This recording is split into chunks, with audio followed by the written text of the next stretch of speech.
What do you yes. make of all of this? There's what have we got, about 6 or 7 train companies that have been nationalised now?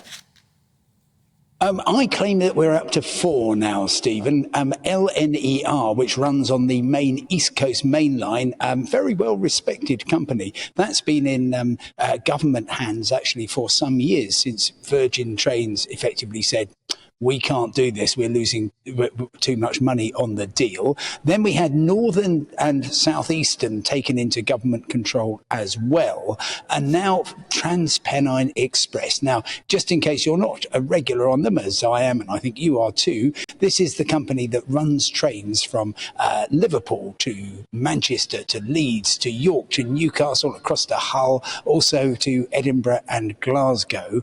And they have been having a miserable time, or more particularly their passengers have. In the first 4 weeks of April, 1 in 7 trains was cancelled. The government said this really isn't good enough. We're going to take it back into public control, and we will try and make things better. But absolutely, Transport Secretary Mark Harper says don't expect a silver bullet, and I say your rail ticket still is something of a lottery ticket because of the high numbers of cancellations. Even yesterday, the last day of First Group running this, there were massive problems between Manchester and Liverpool, but that was actually due to a network rail signal failure. So it's a pretty miserable time for anybody trying to travel long distances in the north of England by train.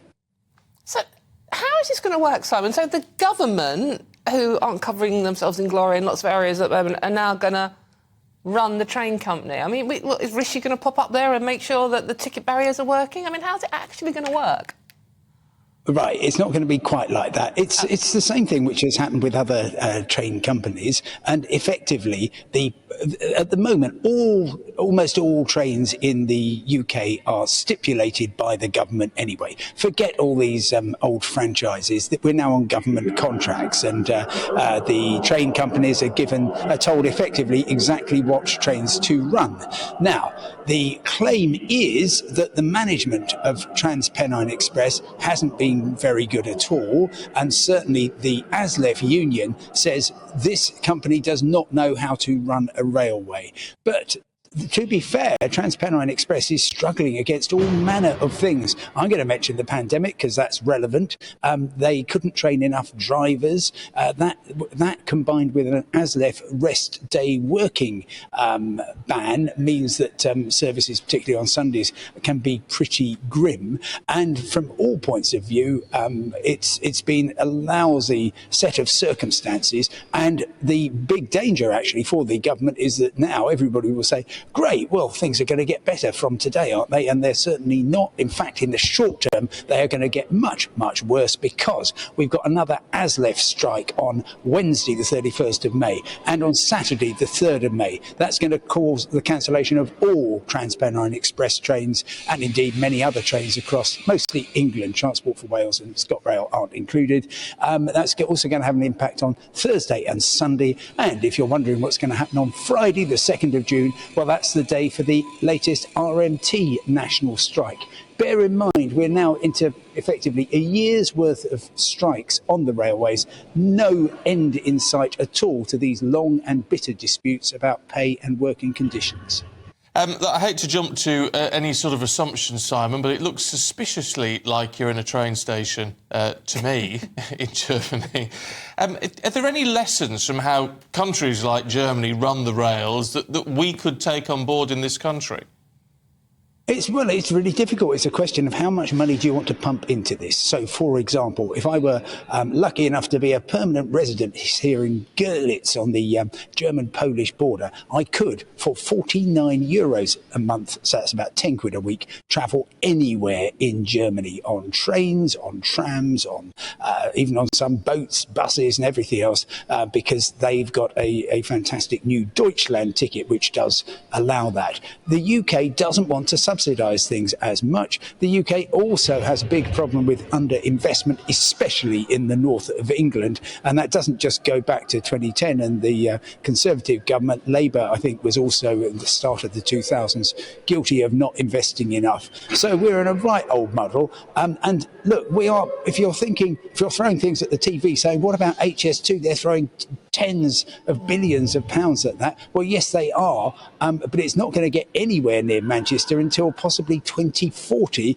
And the bit to Leeds, they've cancelled to save cash. So if you're in the north of England and you're wondering when's the long-promised expresses coming along, I can't help you with that.